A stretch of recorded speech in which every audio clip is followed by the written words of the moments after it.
So I love Batman. I uh, I think I made that pretty clear over the last couple of years.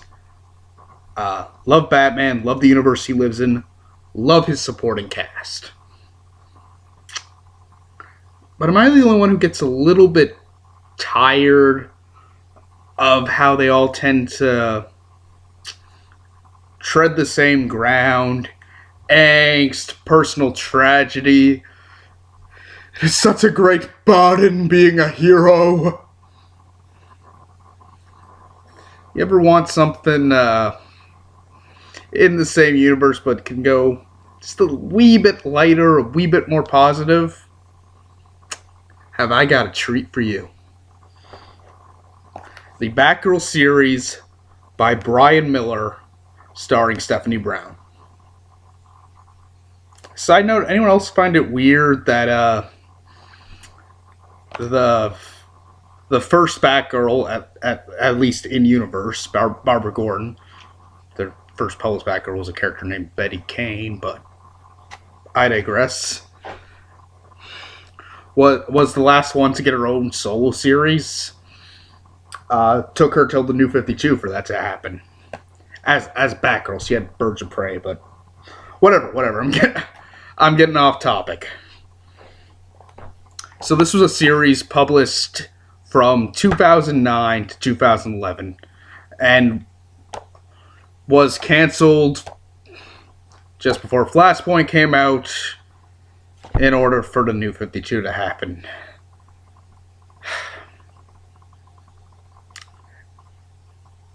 God, I hate the New 52. I I really hate the New 52, and Stephanie was missing for years from the New 52. I actually thought they were never going to bring her back. She came back in a series called Batman Eternal by Scott Snyder. Thank you, sir. I'm getting off topic. See, this is what happens when you let a comic book geek go. Um, so the Brian Miller Batgirl series lasted for 2 years, 24 issues, and starts Stephanie Brown, who's a very unique character in the Batman mythos at the time. She was actually fucking happy. Seriously, it's one of the big frustrations with the Bat books. They all tend to have the same vibe. Uh, and then this book came along, much lighter and happier than the others, still keeping the same level of drama and intensity, but just by having a character who was generally positive and hopeful and upbeat, it changes the whole reading experience. There are times after reading a Batman comic from kind of the late '90s to the pretty much through all the 2000s, where I finished an issue or a trade or whatever, and I feel the need for a goddamn drink. Never read war games. Just skip it. It's crap. So, this series occupied a very special place by allowing a bit more of a optimistic and hopeful look at the Batman, at Gotham, and at the Batman universe.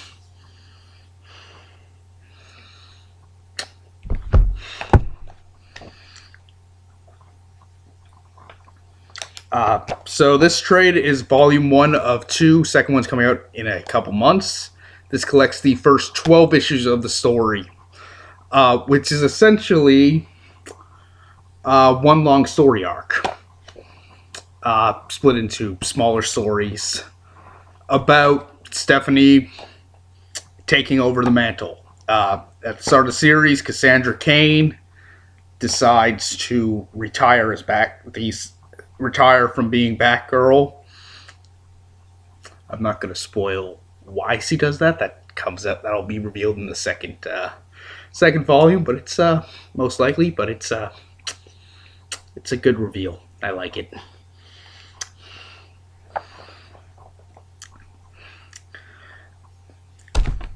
And yeah, so it's basically 12 issues are Batgirl, Stephanie Brown coming into her own as Batgirl. First three focus on kind of getting Barbara Gordon's acceptance and approval of her, and Barbara ends up stepping in as her mentor, acting kind of like if you see Batman Beyond, kind of what old Bruce Wayne did. She's giving advice and support through an earpiece in the set and monitoring on computers, doing the Oracle thing, and it's awesome. And the two have a great dynamic. One of the first times we really see Stephanie have someone actually support her, which is really great. After, if you're a fan of the character like I was when she was spoiler, and you're just, yelling at Batman for being a complete fucking dick to her. Second story arc is her getting the acceptance of Batman. At this time, Dick Grayson. Bruce was dead, but not really dead. He was trapped in time, and comic books are confusing. Getting the approval of Dick Grayson and the Damian Wayne Robin, who's a little snot, and the two of them get into some great banter.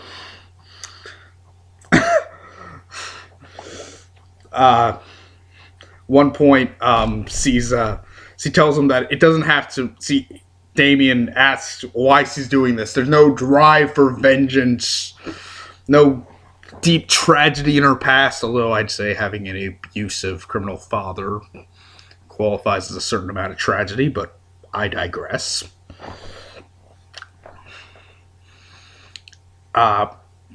And Stephanie, in one of my favorite moments of the entire run, says, yeah, I'm not doing this out of tragedy. Not everything in this line of work has to be about tragedy. There's room for hope, too. And I love that sentiment. And what comes afterwards is great. Damian just says, I don't get it. And Steph says, of course you don't get it. You're 12. You're 12 or 10. I can't remember what she says. I think 10. And stop looking at my chest. Damian, what chest? Okay, that last bit's not exactly highbrow humor, but it makes me laugh.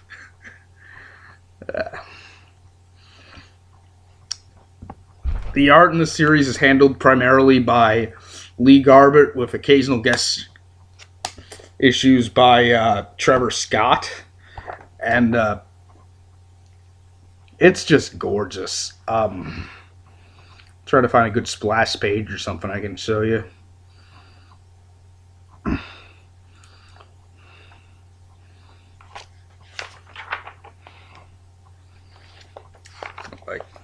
This is a good one.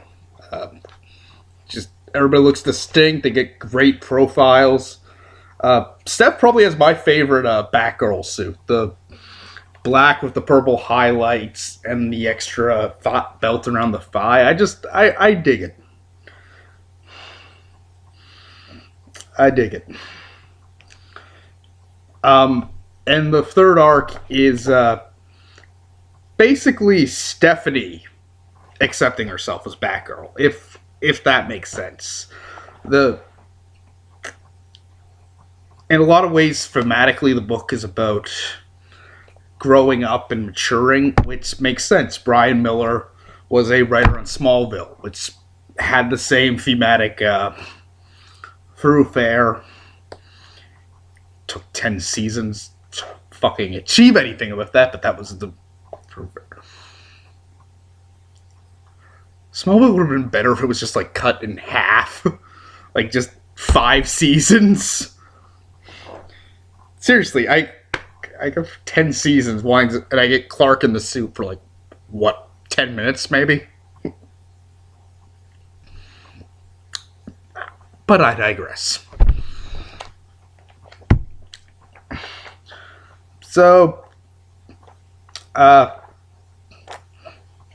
finish up the positive. This is a series with fantastic writing, beautiful, beautiful artwork, wonderful characters who you just adore from page one, and a great thematic through there. Now, with all that positives out of the way, and I highly, highly recommend picking this up. If there's one criticism I can lob against this,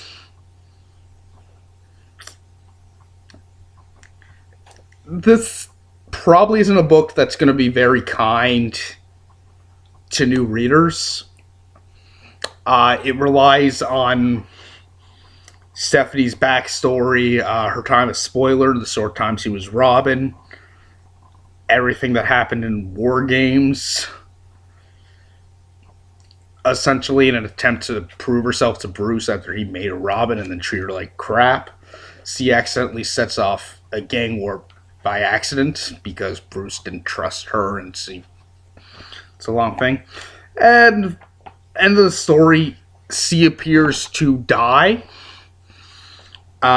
where in a scene where the artist decides to focus on how hot her ass looks in spandex.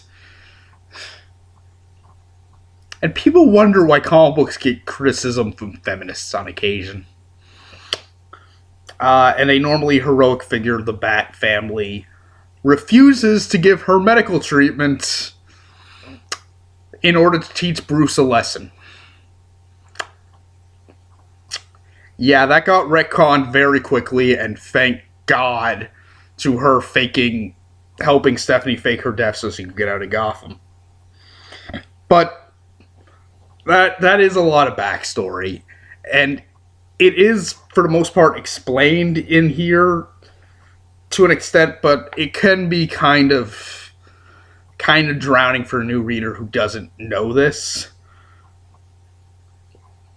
With that being said, we live in the age of the internet now. I think you can find at least quick summaries of, what Stephanie Brown's history is very quickly, and they explain it. That she'd been Robin, that she appeared to die. Her and Tim Drake used to be a thing. He has a really fun guest appearance in this trade. And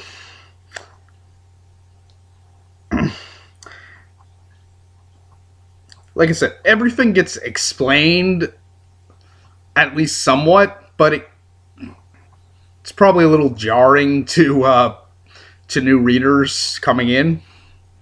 And I think it would probably be a bit less of a rich experience for some. I think the best way I can describe it is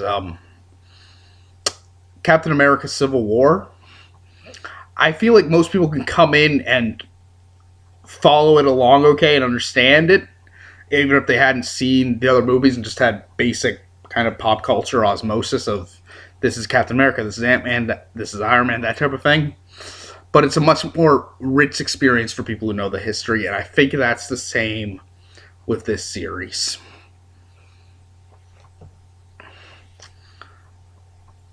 That's really the only major criticism I can think of with this. Not even my usual problems with trades where they just end on a really abrupt note. Issue 12 is